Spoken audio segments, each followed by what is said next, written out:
সকলোকে স্বাগতম জনাইছো।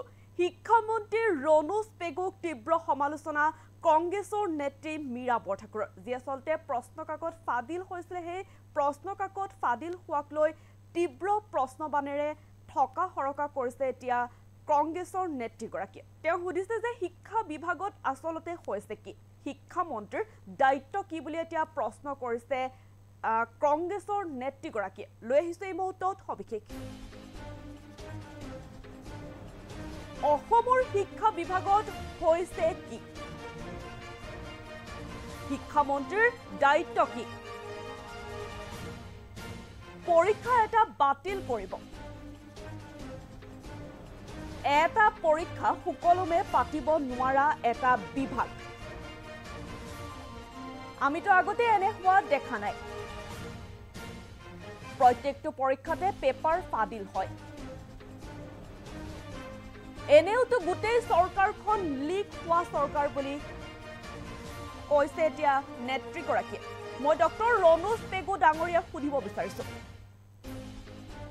পৰীক্ষা বাতিল হৈছে বুলি কৈ দিলেই আপোনালোকৰ সকলো শেষ নেকি? শিক্ষামন্ত্ৰী ৰণোজ পেগুক কঠোৰ সমালোচনা কংগ্ৰেছৰ নেত্ৰী মীৰা বৰঠাকুৰৰ। প্ৰশ্নকাকত ফাদিল হোৱাক লৈ শিক্ষামন্ত্ৰীক তীব্ৰ প্ৰশ্নবাণেৰে ঠকা হৰকা কৰিছে এতিয়া মীৰা বৰঠাকুৰে।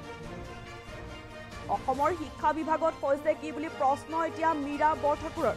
শিক্ষামন্ত্ৰীৰ দায়িত্ব কি, পৰীক্ষা এটা বাতিল কৰিব, এটা পৰীক্ষা সুকলমে পাতিব নোৱাৰা এটা বিভাগ বুলি কংগ্ৰেছৰ নেত্ৰী মীৰা বৰঠাকুৰে এতিয়া এই কৈছে।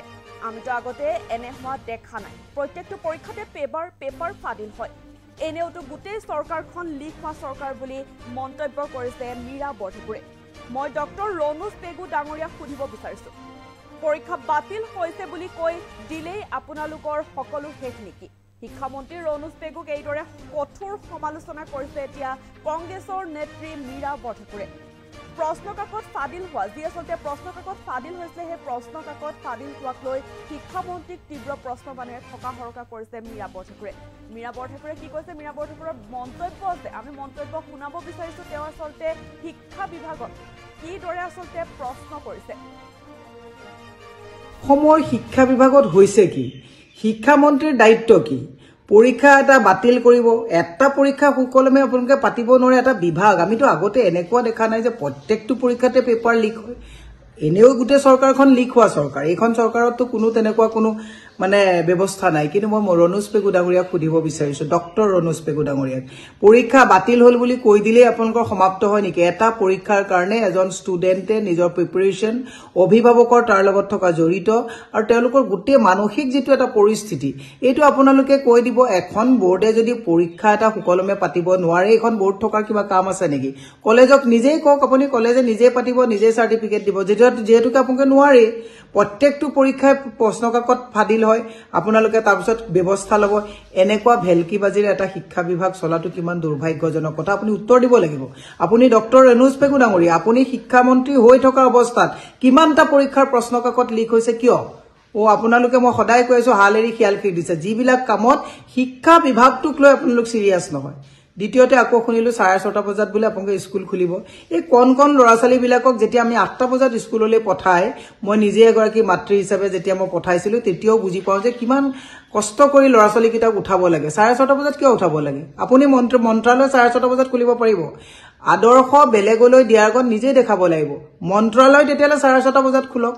মন্ত্ৰীসকলে আপোনালোকে 11-12টা বজাত অফিচলৈ আহিব, কণ ল'ৰা ছোৱালীবিলাকক 6:30 স্কুললৈ পঠাবলৈ আহিছে। হৈছে কি আপোনালোকৰ? মানুহ গোটেইবিলাককে মানসিকভাৱে এটা হতাশগ্ৰস্ত পৰিৱেশলৈ লৈ যাব নেকি? মই সেইকাৰণে কৈছো, শিক্ষামন্ত্ৰী মহোদয়ে অকলে মাতি প্ৰেছ মিট দিলে নহ'ব। ৰাইজৰ এই প্ৰশ্নবিলাকৰ উত্তৰ আপোনালোকে দিব লাগিব যে প্ৰশ্নকাকত কিয় বাৰম্বাৰ ফাদিল হয়, কিয় এটাও পৰীক্ষা সুকলমে পাতিব নোৱাৰে, আৰু এই কণ ল'ৰা ছোৱালীবিলাকক 6:30 বজাত কিয় স্কুল পঠাবলগীয়া হ'ল, ইয়াৰ উত্তৰ ৰণোজ পেগু ডাঙৰীয়া দিব লাগিব। আমাৰ কৰকাতলৰ পইচা লৈ পেলাই এনেই ৰং ৰহস্য কৰি পেলাই দিছপুৰত বহি থাকিলে ৰাইজে। অসমৰ শিক্ষা বিভাগত হৈছে কি, শিক্ষামন্ত্ৰীৰ দায়িত্ব কি, পৰীক্ষা এটা বাতিল কৰিব, এটা পৰীক্ষা সুকলমে আপোনালোকে পাতিব নোৱাৰে এটা বিভাগ। আমিতো আগতে এনেকুৱা দেখা নাই যে